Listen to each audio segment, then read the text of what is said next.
আসসালামু আলাইকুম প্রিয় দর্শক, আমাদের আজকের ভিডিওতে স্বাগতম। আজ আমরা ঘুরে দেখব জাপানের এক অপার বিষয়, যা শুধুমাত্র জাপানের নয়, সারা বিশ্বের প্রকৃতি প্রেমীদের হৃদয়ে জায়গা করে নিয়েছে। এই পর্বে আমরা জানব মাউন্ট ফুজি, ফুজিসান বা ফুজি পর্বত সম্পর্কে। শুধু তাই নয়, জানব এর ইতিহাস, রহস্য এবং এর সঙ্গে জড়িয়ে থাকা সংস্কৃতির গল্প। তাই ভিডিওটি শুরু থেকে শেষ পর্যন্ত দেখুন।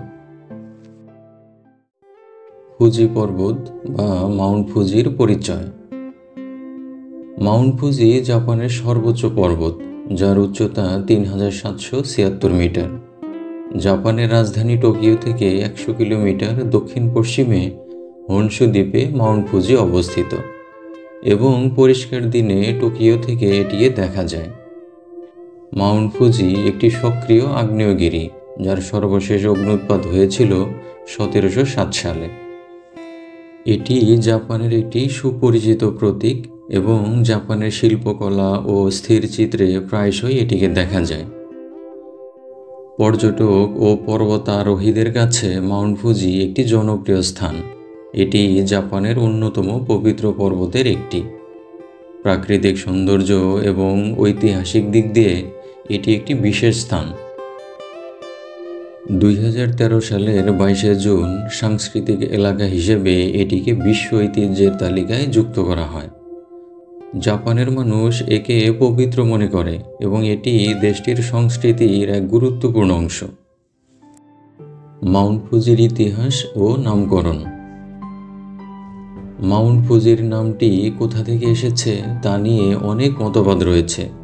কেউ কেউ মনে করেন ফুজি শব্দটি প্রাচীন জাপানি ভাষা থেকে এসেছে, যার অর্থ অনন্ত জীবন।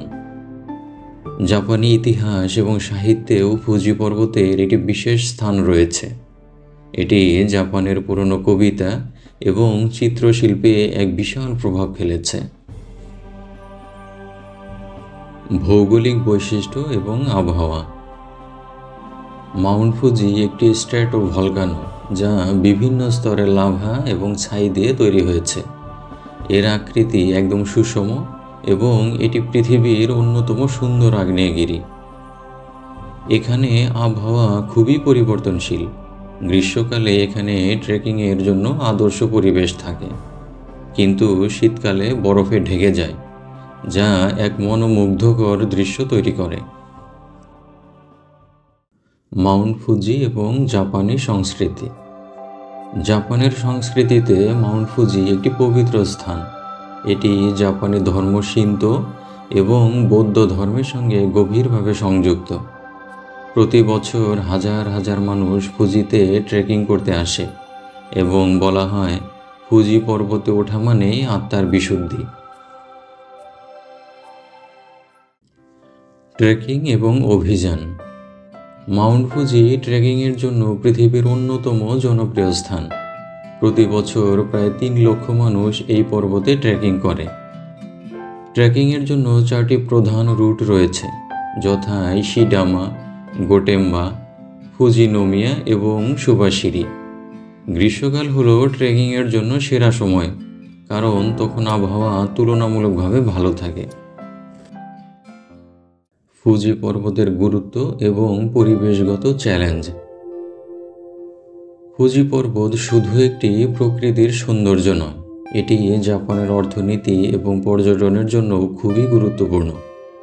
তবে এটি কিছু চ্যালেঞ্জের মুখোমুখি। বেশি সংখ্যক পর্যটক এবং আবর্জনা ফেলার কারণে ফুজির পরিবেশগত ভারসাম্য নষ্ট হচ্ছে।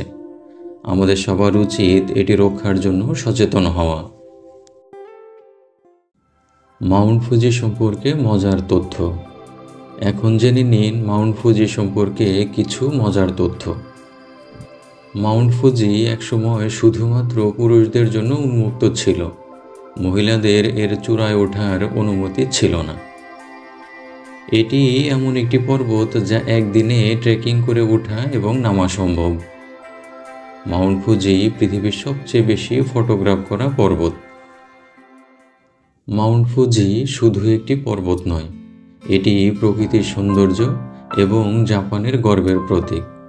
যদি আজকের ভিডিওটি ভালো লেগে থাকে তাহলে লাইক, শেয়ার এবং সাবস্ক্রাইব করতে ভুলবেন না। আবার দেখা হবে নতুন একটি রোমাঞ্চকর কাহিনী নিয়ে। ধন্যবাদ।